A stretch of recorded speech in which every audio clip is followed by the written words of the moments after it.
Entrepreneur Café, le podcast des entrepreneurs de l'industrie.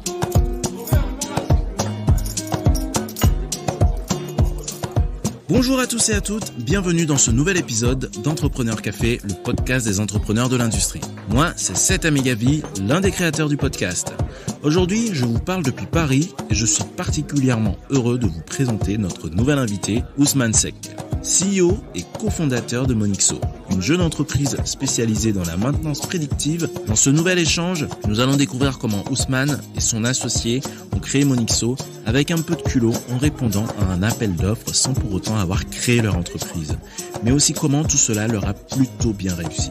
Vous allez le voir, Ousmane revient avec beaucoup de transparence sur ce qui a marché, ainsi que sur les échecs qu'il chérit tant ils sont riches d'enseignements. Il l'admet d'ailleurs bien volontiers et le dit lui-même, lui et ses équipes ont beaucoup plus appris de leurs échecs que de leurs victoires. Et c'est finalement toute une philosophie profondément ancrée dans l'ADN de l'entreprise qui s'en dégage et qui force Ousmane et ses collaborateurs à se réveiller chaque matin avec l'ambition de réinventer leur industrie. Ousmane revient aussi en détail sur l'internationalisation de Monixo, sur ce qu'il a appris de manière très concrète et les outils auxquels il a eu recours. Je retiens aussi la passion et le culot comme maître mot de la méthode Ousmane Seck pour avancer et transformer son secteur. Je remercie sincèrement Ousmane pour cette petite heure passée avec moi à revenir sur l'histoire de son entreprise et son parcours professionnel. J'ai pris énormément de plaisir à le rencontrer et je suis très heureux de vous livrer cet échange. Avant de lancer l'épisode, sachez-le, le podcast a besoin de vous. Retrouvez-nous sur les réseaux sociaux ainsi que sur notre site internet entrepreneur au pluriel-café.com pour discuter de l'épisode. Tous les liens sont dans la description du podcast. Mais aussi, abonnez-vous sur votre plateforme d'écoute préférée. Le must serait de nous laisser en commentaire et une note. Allez, sans plus tarder, voici ma rencontre avec Ousmane Seck. Bonjour Ousmane, je suis très content de t'avoir aujourd'hui dans Entrepreneur Café. Tu es le fondateur de Monixo. Monixo, c'est une boîte qui fait de la maintenance prédictive. Est-ce que tu peux nous dire un peu ce que c'est ? Bonjour Seth, déjà merci pour l'invitation. Monixo est une entreprise qui a été créée en 2015 et donc comme tu as dit, on évolue dans le secteur de la maintenance prédictive. Donc la maintenance prédictive, certains préféreront, on va dire, le terme maintenance prévisionnelle. C'est une branche de la maintenance qui a pour vocation de venir en amont de la panne. Donc, de poser des techniques, des technologies aussi, qui permettent tout simplement de capter un signal, de le traiter, et l'objectif final étant d'anticiper la panne avant qu'elle n'advienne, tout simplement. On parle bien de panne dans le milieu de l'industrie. De panne dans le milieu de l'industrie. Après, de façon, on va dire, plus générique, ces modèles aussi peuvent être appliqués à des machines de tous les jours, par exemple. D'aucuns verront cela en quelque sorte un moyen de réduire ou en tout cas d'annihiler, par exemple, l'obsolescence programmée de certains appareils. Mais aujourd'hui, au jour d'aujourd'hui, le principal terrain, on va dire, d'application reste l'industrie. Tu es quand même en train de nous dire là, de manière assumée, que l'obsolescence programmée existe et elle existe aussi dans le milieu de l'industrie. Il y a typiquement aujourd'hui, lorsque vous prenez un roulement, par exemple, Oui. de par les contraintes physiques qui lui sont appliquées, il a une obsolescence programmée. Il a ce qu'on appelle un RUL, un Remaining Useful Life, qui peut être calculé. Donc, c'est une évidence. Donc, dans le sens, on va dire, conspirationniste du terme, je dirais pas peut-être, mais dans le sens, on va dire, purement technique, ces équipements-là, ces machines-là ont une date, on va dire, de péremption. Oui, parce que c'est du matériel et que c'est des matériaux qui s'usent au fil du temps. Donc c'est ça. En ça que... En fonction de l'environnement, des contraintes qui lui sont appliquées, etc., etc. En fonction de plein de paramètres. Donc, dans notre finalité, en quelque sorte, c'est déjà dans un premier temps de trouver ces paramètres-là, de pouvoir les mesurer de façon, on va dire, la moins intrusive possible, ouais, pour ne pas avoir un impact sur l'infrastructure de l'industriel. Et troisième élément, c'est pouvoir analyser ces éléments de telle façon qu'on ait le résultat qui se rapprocherait de ce qu'on appellerait donc une prédiction la plus fiable possible pour l'industriel. Donc, le dire que demain ou peut-être dans un mois, tel équipement tombera en panne et donc gère ta production en fonction de cela, anticipe tes choix d'achat de pièces de rechange en fonction de cela, anticipe tes arrêts de production en fonction de cela. Et ne tombe pas face à face avec une panne, simplement. C'est très clair, mais du coup, juste pour préciser un petit peu le fonctionnement, sans pour autant que tu nous donnes ta recette secrète, comment ça fonctionne? Comment est-ce que vous arrivez à anticiper des pannes juste en faisant du monitoring? Et ce monitoring, en quoi est-ce qu'il consiste en fait? Aujourd'hui, on n'a ni inventé les capteurs, ni les modèles d'analyse. Ils existent bien en amont. Mais aujourd'hui, traditionnellement, ce qu'on trouve chez les industriels, ce qu'on trouvait chez les industriels les plus pointus, c'est donc ces capteurs-là. Et en face, un ingénieur qui a un profil plutôt analyste, qui va donc interpréter ces données et qui va dire au fait, selon telle harmonique, selon tel signal, etc., du signal vibratoire, je suis proche d'une défaillance. D'accord. Proche d'une défaillance de la pièce. Parce que les modèles sont connus et typiquement, je vois l'évolution depuis quelques temps, depuis quelques jours de l'anomalie. La réalité aujourd'hui, c'est quoi? Peut-être qu'on va y revenir, on entend tout azimut Big Data, Machine Learning, AI, etc., toutes les choses. Et donc, du coup, le travail un peu différent qu'on va faire, c'est que nous, on va acquérir tout simplement cette donnée-là et plutôt que de nous lier à un seul canal, à une seule source, on va multiplier ces sources-là. Typiquement, on va récupérer des données de vibration, des données d'émission acoustique, des données de température, etc. Ils vont nous permettre à terme d'avoir déjà une volumétrie de données plus dense, plus importante et plus riche que ce que l'analyste aurait fait. Et deuxième élément important, c'est qu'on va avoir via les serveurs ou via même, on va dire, le microcontrôleur, puisque on fait aussi de l'analyse at the edge, donc sur le microcontrôleur directement, on va avoir une capacité de traitement hautement supérieure à ce que lui ferait à titre individuel. Et donc, en mixant aujourd'hui à la fois cette capacité d'acquérir des données en continu, parce que l'analyste, il doit quand même rentrer chez lui à un moment donné. Il va être distrait, il va avoir d'autres machines à contrôler. En alliant à la fois cette capacité d'acquisition en continu et cette capacité d'analyse de données de masse, on arrive à des résultats, on va dire, beaucoup plus pointus que la plupart de ce qu'on pourrait attendre d'une équipe d'ingénieurs, maintenance, analystes, etc., qui feraient ce travail-là. Donc, brosser, c'est la façon, on va dire, la moins, passez-moi le terme, sexy, en quelque sorte, de présenter la chose. Mais, on va dire, dans la réalité, on va dire, fonctionnelle, ça se rapprocherait de cela. Après, s'il faut vendre la chose, on dirait plutôt que on acquiert la donnée et on prédit des anomalies. Voilà. Pour faire très simple. Le modus operandi est beaucoup plus conventionnel que cela. Est-ce que vous vous positionnez comme étant des concurrents des analystes? Je dirais non, pas du tout. Et bien au contraire, on est un outil parmi d'autres, pour eux, un outil de décision simplement, qui va leur permettre au fait d'améliorer et d'augmenter leur capacité. Parce qu'aujourd'hui, ils vont pas se concentrer sur une ou deux machines critiques. Ils pourront, par exemple, à l'échelle d'une usine ou d'une mine, je sais pas moi, de nickel quelque part perdu, ils pourront tout simplement suivre l'ensemble de leur parc et avoir une capacité d'anticipation sur l'ensemble de leur parc. Et aussi, l'autre élément ultra important, ils ne sont pas dépendants de mesures ou de données qui arriveraient de façon ponctuelle et parfois hasardeuse. Il y a cette continuité au fait de l'analyse qui est un apport important et qui vient tout simplement en complément de ce qu'ils feraient. D'accord. Donc, vous travaillez bien, main dans la main avec les analystes et vous n'êtes pas en train de tuer un métier dans l'industrie. Non, au fait, c'est un métier assez nouveau en plus. Je pense qu'il a complètement de l'avenir, donc non, on n'est pas en train de le tuer. Eh ben, c'est bon à savoir parce que du coup, je trouve, moi, que c'est une idée innovante. Je pense que de nombreux auditeurs trouveront que c'est une idée innovante. Moi, je ne la connaissais pas personnellement parce que je n'évolue pas dans le milieu de l'industrie. Et je trouve que c'est extrêmement fin de pouvoir, à un moment, se dire il suffit d'écouter les données, d'écouter l'environnement d'une machine pour se rendre compte qu'il y a un problème.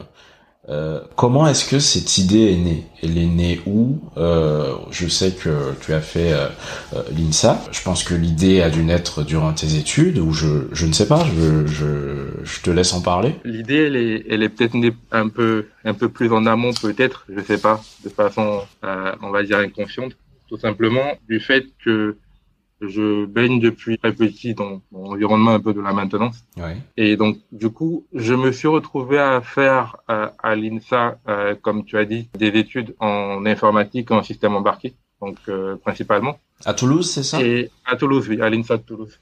Donc, c'est d'ailleurs à l'INSA de Toulouse que je rencontre l'un de mes associés, D'accord. avec qui on va créer Monixo. Ça, c'était quand? À l'INSA, j'y étais entre 2009 et 2012. Ok. Et à l'époque, Voilà. déjà, ce secteur, cette idée n'existait pas. Non, cette idée, elle était assez, on va dire, novatrice dans l'approche. Et pour preuve, au fait, lorsqu'on arrive 3 ans après, on crée la boîte et on arrive sur notre premier salon, c'est le MIDES qui deviendra Smart Industry à Paris. On arrive un peu en toute proportion gardée et en toute humilité, comme des ovnis en quelque sorte.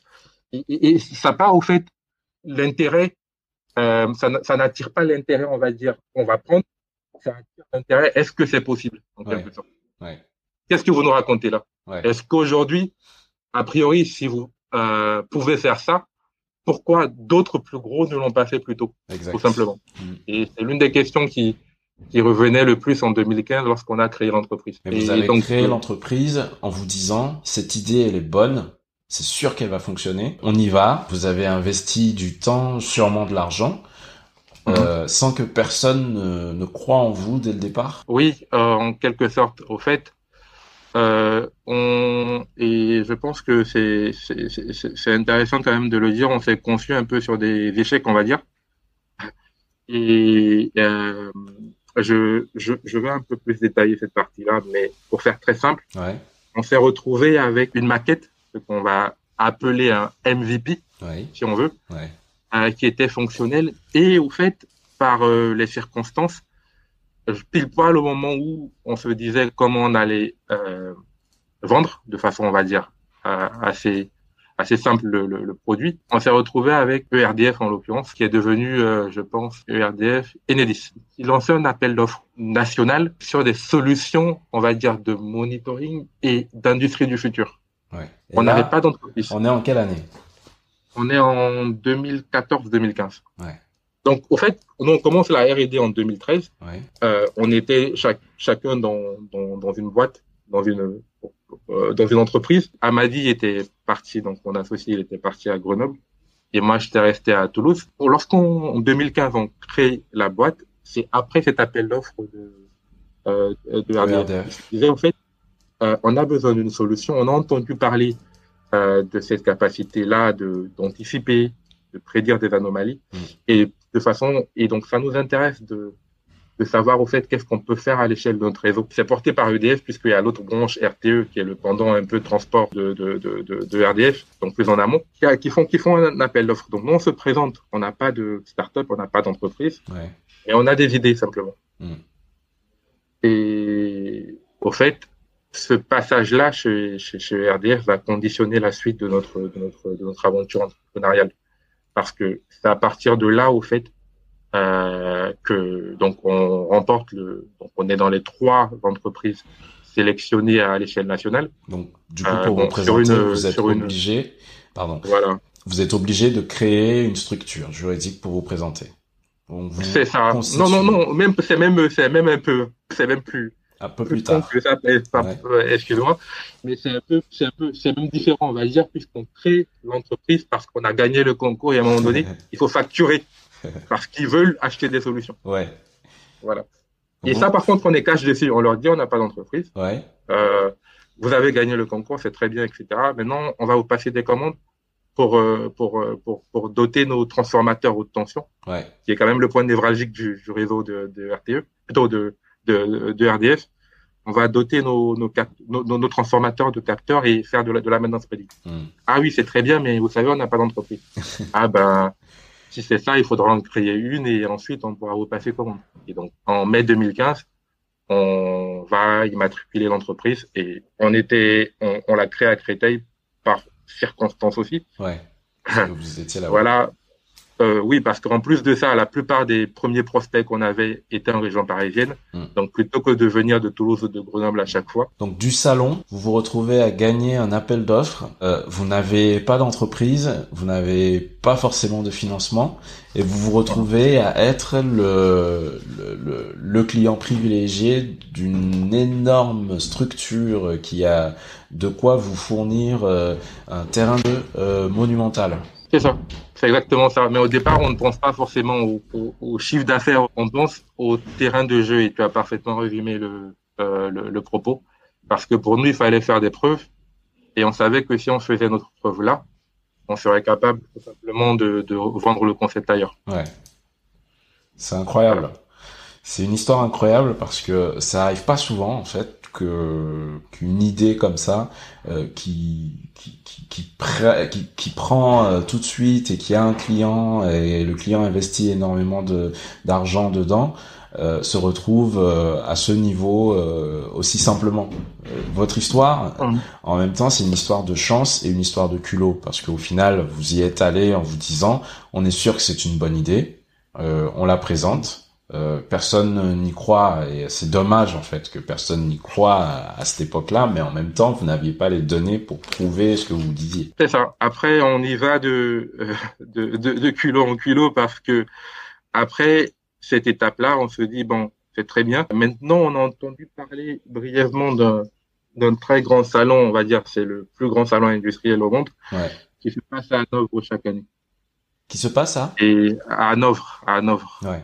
Ça s'appelle l'Hannover Messe, c'est le plus grand salon des techniques industrielles. D'accord. En gros, et donc du coup, on va y aller à Hannover Messe. Vous avez des Siemens, des Bosch, etc. C'est, on va dire, la vitrine de l'industrie allemande en termes d'innovation. Et du coup, on y va, et c'est un peu dans ce sillage-là au fait qu'on rencontre ton associé sur le projet. Ouais. Xavier, c'est dans ce sillage-là qu'on rencontre Xavier. Ouais.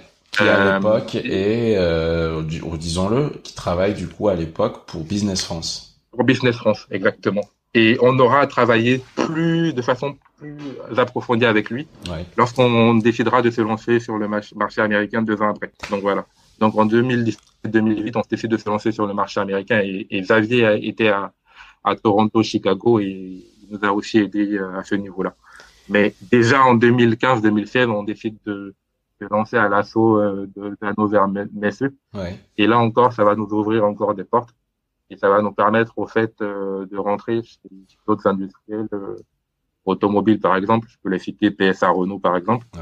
Et on y va crescendo. Et si vous n'aviez pas eu ERDF à l'époque et que vous aviez eu disons, une industrie, une usine plus modeste, avec une dizaine de machines qui vous permettaient de remonter effectivement des informations, est-ce que vous auriez eu l'ampleur que vous avez aujourd'hui? Au fait, pour être complètement sincère avec toi et sans faire de fausse modestie, pour nous aujourd'hui, en termes d'ampleur, c'est quelque chose qu'on travaille, on va dire, parce que ce marché-là, au fait, il est en plein apprentissage les industriels sont en plein apprentissage des capacités qu'ils pourraient avoir avec leurs outils, avec leurs actifs industriels, avec leurs machines. Ils sont pas forcément à pleine capacité. Et donc aujourd'hui, nous on se voit encore comme une petite pousse, même après 5 ans, et on apprend encore de nos échecs. Et aujourd'hui, il y a aujourd'hui par rapport à ta question, peut-être que non. Mais aujourd'hui, on avait en 2015 et on l'a certainement toujours. En tout cas, j'espère, j'aime le penser en tout cas.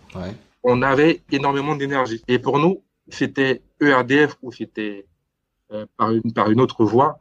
Il fallait que nos idées se sachent. Peut-être qu'elles vont s'écraser, elles vont exploser en plein vol. Et ça, on était prêt à l'assumer. Peut-être que c'était parce que et c'est très important à ce moment-là, on n'a pas de référence de conception. Ouais. On crée une solution selon notre étude du marché et selon notre perception du besoin. Ouais. Donc, c'était assez osé en quelque sorte.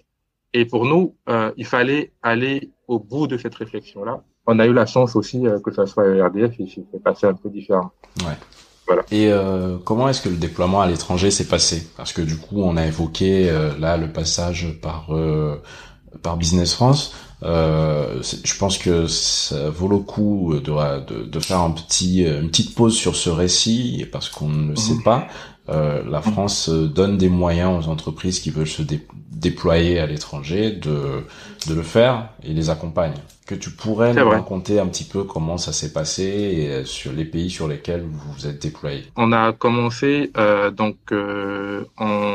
2015-2016, dès la création, à penser à l'international. Ouais. Et à ce moment précis, de fil en aiguille, parce qu'on s'est fait aider aussi par en région Île-de-France, il y a un dispositif qui s'appelle le Scientipol, maintenant qui s'appelle Wilco, qui nous a soutenus au départ sur le plan organisationnel. Il nous a fait un prêt d'honneur, etc. Et donc Wilco nous a rapidement dit si vous voulez aller à l'étranger et tel que vous nous l'exprimez, on pense que le meilleur partenaire, ce serait Business France. On ne connaissait pas Business France, on n'en avait jamais entendu parler. Donc, on décide de faire un mail et de fil en aiguille, on a dit au fait que nous, on voulait aller à Hanovre. Ils nous proposaient d'autres salons un peu plus petits, etc. Non, on voulait aller à Hanovre. Et donc, du coup, on s'est retrouvé à Hanovre en 2016, donc au salon d'Hanovre. On avait comme stratégie de commercialisation, de développement à l'étranger, l'idée de placer tout simplement nos solutions dans une proximité un peu géographique de la France, après la Belgique. Donc l'international, on le voyait pas directement comme les États-Unis ou ailleurs, etc. Ouais. Et donc ça, c'était le premier étage de la fusée, donc avoir des pays voisins où commercialement on pourrait garder un lien puisqu'on était une petite équipe. Ouais. On pourrait garder un lien, on pourrait se déplacer, etc.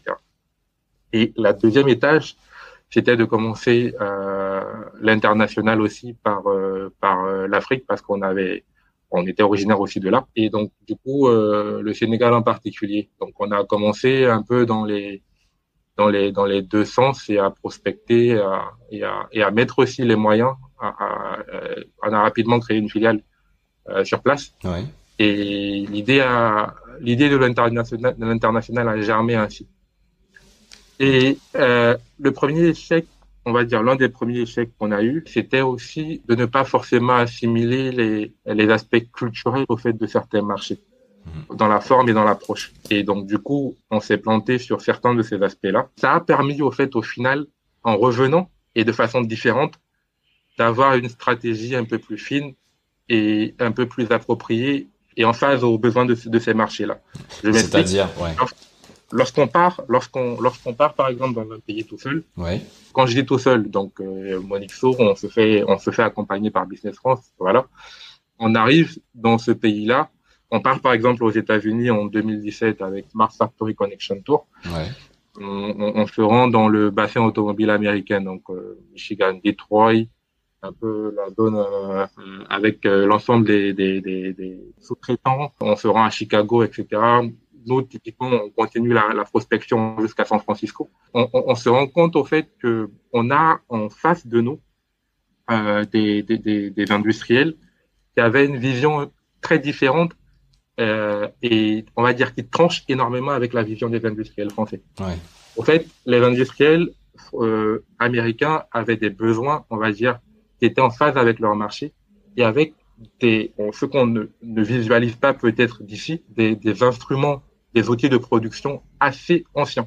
Ah oui? Dans plein de secteurs. Oui. Au fait, dans le secteur, par exemple, sidérurgique ou minier, l'outil de production américain est assez vétuste, on va dire, pour être complètement transparent.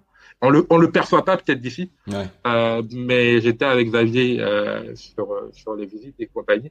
On s'est rapidement rendu compte que le besoin était là. Et du coup, les industriels nous demandaient, on nous recommandait. On s'est rapidement fait un petit réservoir de prospects dans cette zone géographique. Ouais. Mais après, ce qui n'a pas suivi, je vais me répéter, c'est le suivi en réalité. Donc l'approche, elle est différente. Il faut un suivi constant, il faut relancer, il faut avoir une personne à la limite sur place qui se déplace. Et ça, on l'avait pas. Parce que tout simplement, on n'avait ni les moyens, ni aujourd'hui la capacité tout simplement de mettre en place ce type d'organisation-là à ce moment. D'accord. Et donc, on s'est contenté aujourd'hui de faire un peu mousser le marché, mais on n'a pas finalement cueilli les résultats de notre travail à ce moment-là. Et comment on est revenu? Tout simplement, de fil en aiguille, en développant notre marché en Europe ou principalement en France, on est reparti vers ce marché-là via les industriels français. Parce qu'il y a plein d'industriels français aujourd'hui qui ont des usines sur place en Amérique du Nord. Et donc dans la continuité de leur déploiement, des déploiements de leurs solutions en métropole, ils ont eu tout simplement à envoyer finalement nos solutions à l'international et finalement à créer des nids à partir duquel on a pris notre envol vers d'autres clients, on va dire plus locaux, plus établis. C'est vos clients français qui vous ont emmené à l'international. C'est très bien résumé. En fait, c'est souvent quelque chose qu'on voit quand une petite boîte veut partir à l'international. Elle se retrouve face à un manque d'investissement à l'étranger. Enfin, je le vois, je l'ai vu sur pas mal de projets que j'ai suivis, sur le projet sur lequel je travaille en ce moment. On a essayé de se lancer à l'international et sans présence, on ne se rend pas compte que sans présence, on ne comprend pas les besoins. Et c'est une erreur qu'on commet souvent. Au final, là, ton conseil, ce serait peut-être de passer par des institutions comme Business France qui aident à aller à l'international. Mais si c'était à refaire, qu'est-ce que tu aurais fait? Au fait, si c'était, Business France clairement nous a aidé. Après, parce que c'était l'Allemagne, j'ai parlé de l'Allemagne, j'ai parlé des États-Unis, et plus récemment l'année dernière.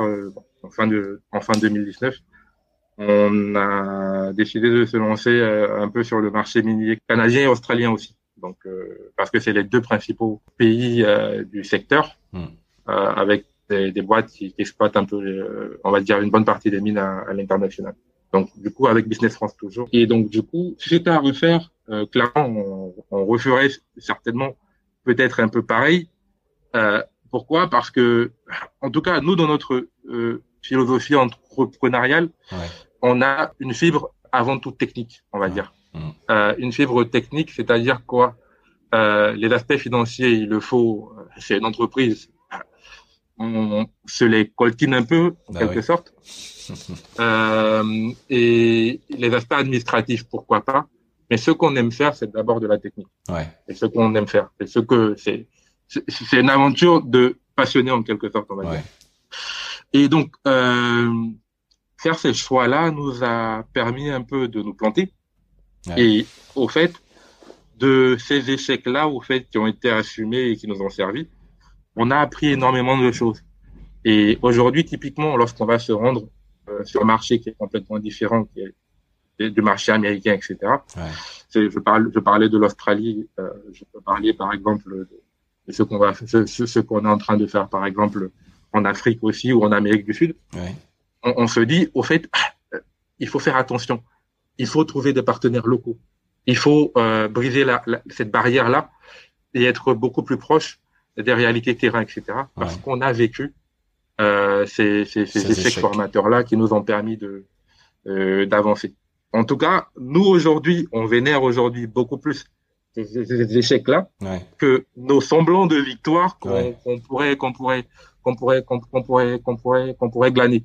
Et donc, s'il y a un conseil et sans prétention que je pourrais donner ou que j'aurais à donner, s'il le faut, et par expérience, je pense que ce vers quoi aujourd'hui je crois, et je vais forcément être en accord, c'est le fait que le premier capital qu'on a en tant qu'entrepreneur en général, sans vraiment faire de fixation sur les origines, etc. Le premier capital, qu'on a en tant qu'entrepreneur, c'est notre différence en tant qu'entrepreneur. Donc, des idées neuves et des idées différentes. Donc, les idées en soi, parce que c'est très important. Et l'énergie aussi qu'on a à apporter à notre projet. Et donc, à défaut de croître, ces trois aspects-là ne doivent jamais décroître, ils doivent rester pour acquis. Et c'est sur cette base-là, finalement, voilà, qu'on évolue. C'est sur cette base-là qu'on se projette. Donc, malgré l'adversité, malgré les échecs, etc., ces trois aspects-là doivent rester les fondements de l'aventure, en quelque sorte. Donc, peu importe les échecs, les difficultés, pour toi, c'est la passion qui doit toujours survivre. C'est ça. Il faut vénérer ces échecs. Il faut vraiment les vénérer et en servir pour aller de l'avant. Mais il faut avoir beaucoup de courage pour accepter ces échecs comme tu le fais et comme vous l'avez fait avec ton associé. Moi, j'aime beaucoup la manière dont tu parles de tes échecs parce que tu dis c'est ce qui nous a permis d'avoir ces échecs. Tu ne dis pas c'est à cause de cette situation qu'on a eu ces échecs. J'ai l'impression que vous cherchez les échecs continuellement pour ne plus avoir à les revivre, ou alors pour pouvoir les avoir comme acquis, comme si c'était une sorte de journal que vous écriviez en cherchant les échecs. Moi, je dirais que c'est un peu une quête des échecs ce que vous faites, et que au bout du chemin, vous allez vous retrouver avec tout ce qu'il ne faut pas faire et que vous n'auriez pas à les faire. C'est une incroyable histoire, en fait, que tu racontes. C'est une histoire de culot et d'échecs. C'est ça. Et au fait, ce risque-là, et je reprendrai ton terme, cette quête d'échecs, elle doit être quand même un risque mesuré. Parce que, voilà, ça coûte aussi, ça coûte de l'énergie, ça coûte des ressources. Et il faut que, dans l'idée, on va dire, dans le collectif, et dans l'idée collective, on puisse réellement inculquer cette vision-là. Parce qu'aujourd'hui, et c'est une vision qui va même jusqu'à la R&D et la façon de concevoir un produit, c'est que aujourd'hui, chacun des ingénieurs ici sait que qu'il ne doit pas faire une longue étude, écrire 3000 pages d'un cahier des charges, se mettre à développer des sous-prototypes, aller faire un MVP, etc. La stratégie, elle est simple. Tu as une idée, on te donne les moyens de l'appliquer. Elle échoue et on fait l'autopsie de l'échec. On y apprend la façon de créer un meilleur produit. Donc on ne s'arrête pas. Donc c'est une stratégie générale. C'est pas uniquement dans la stratégie commerciale où voilà, on s'arrête pas à l'échec. L'échec est formateur en quelque sorte. Parce qu'il faut dire que vous êtes plus que tous les deux dans l'aventure. Maintenant, vous avez des employés chez Monixo. Oui, au fait, déjà, à la création de l'entreprise, on n'était plus tous les deux, on était déjà trois. On avait une troisième associée qui avait une vision, on va dire, qui était ingénieure aussi, et qui avait une vision un peu plus managériale, parce qu'elle avait, de par son expérience, administré des filiales de grands groupes à l'étranger, etc. Donc, elle nous a rejoints au départ. Mais par contre, on a quand même une culture d'entreprise, bien qu'en étant un embryon à l'échelle de plus grands groupes. On a une culture d'entreprise qui est très très orientée vers le faire plutôt que le conceptualiser ou le théoriser. Il faut le faire. Vous êtes des makers. Voilà. C'est ça, dans le sens on va dire passionné du terme. Et comment est-ce qu'on gère managérialement un échec, pas un échec technique du coup, un échec commercial, parce que vous en avez eu aussi. Comment on gère un échec commercial quand on commence à constituer une équipe et que c'est une équipe d'ingénieurs qui a envie de tester. Et, souvent, ça arrive qu'une idée soit bonne et qu'elle n'ait pas été suffisamment bien vendue. Comment on gère un échec comme ça? Aujourd'hui, il faut simplifier aussi l'environnement. C'est qu'on va se retrouver avec un discours qui est très orienté. On vend de l'AI, par exemple, dans la plupart des cas, d'accord. On vend de l'AI, on est une société de l'AI, etc. Donc on va venir avec et on va prédire les pannes, toutes les pannes. C'est ce qu'on va entendre peut-être. Ouais. Et nous, on va venir avec un discours, on va dire, plus modeste en soi, D'accord. qui se base uniquement sur la réalité de ce qu'on est capable de fournir en vrai. Et donc, aujourd'hui, notre capacité de vendre un produit réside dans le fait, tout simplement, qu'on puisse faire des application notes, par exemple, ou des use cases très réalistes, où on présente un projet à un industriel, et en face de ce projet, il a un autre industriel qui est capable de dire oui, je l'ai testé, et j'en suis content. Ouais. Voilà. C'est comme ça qu'on fonctionne. D'accord. Et donc, pour pouvoir mettre en place cette stratégie-là de preuve, il faut un premier. Il faut quelqu'un qui soit capable de témoigner, croit en vous. Voilà, qui croit vraiment au produit et qui l'a testé et qui a eu les bénéfices de ce test-là. Et donc, pour créer ça, au fait, ce qu'il faut expliquer à tout le monde, parce que on est une équipe jeune, typiquement avec des origines différentes. Ouais. On fait aussi, et je l'ai découvert en venant en France après mes études, après mon bac au Sénégal, donc 2 ans après mon bac au Sénégal. On fait en France, on est très école, origine de ceci, école de cela, etc. Il faut avoir un diplôme pour faire quoi que ce soit. Il faut avoir un diplôme pour faire quoi que ce soit. Et donc, du coup, nous, aujourd'hui, on a le profil aujourd'hui qui est complètement intégré, c'est le BTS, par exemple, qui sort de Créteil, d'un lycée de Créteil juste à côté. Et on a aussi dans le profil quelqu'un qui sort de Polytechnique, par exemple, Paris. Et donc, du coup, il faut avoir, et ces gens-là vont travailler sur exactement les mêmes sujets, vont avoir exactement les mêmes responsabilités à des échelles différentes, et vont avoir exactement le même niveau d'implication dans la solution et dans le processus commercial. Et comment on y arrive? C'est que tout simplement aujourd'hui, avec ces gens-là, avec l'un comme l'autre, sans les mettre en opposition, sans les comparer, qui sont des briques essentielles dans notre entreprise, il faut tenir un langage qui leur explique clairement une philosophie d'entreprise. Et donc, aujourd'hui, pendant que d'autres font des plannings, etc., donc chaque matin, on a un point matinal qui explique comment on va faire quelque chose, comment éventuellement on va se prendre les pieds dans le tapis, et comment on va profiter de cette occasion-là pour créer quelque chose de mieux.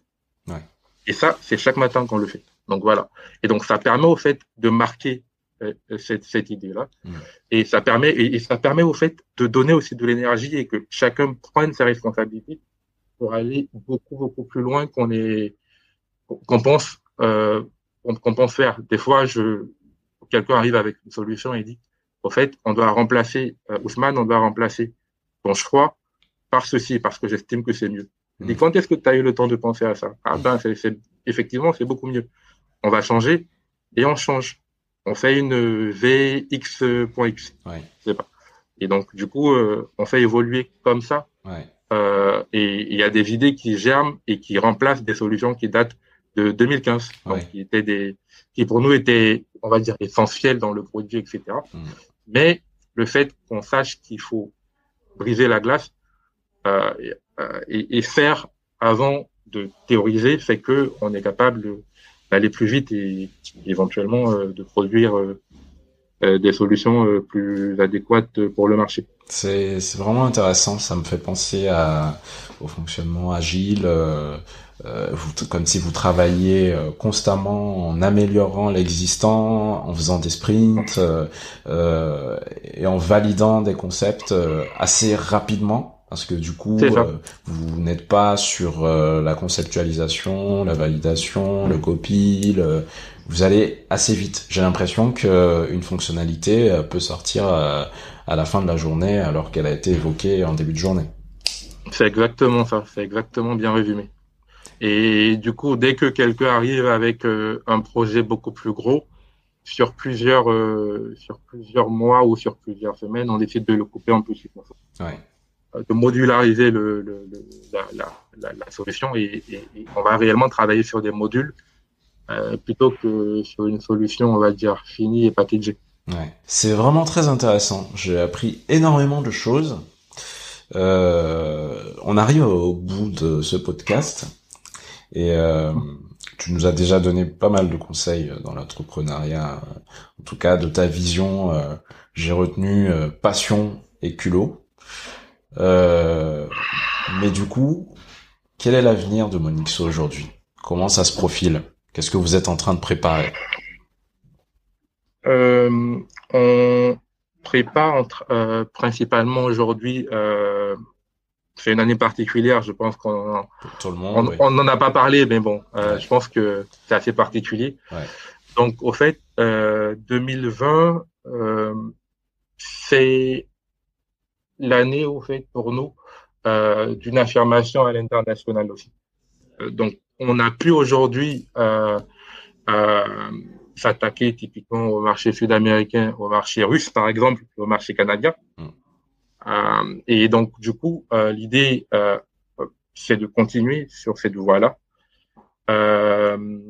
Et donc, on est en plein aujourd'hui, en pleine mutation à ce niveau-là sur le plan commercial. Sans vraiment, on va dire, faire de pivot commercial. Ouais.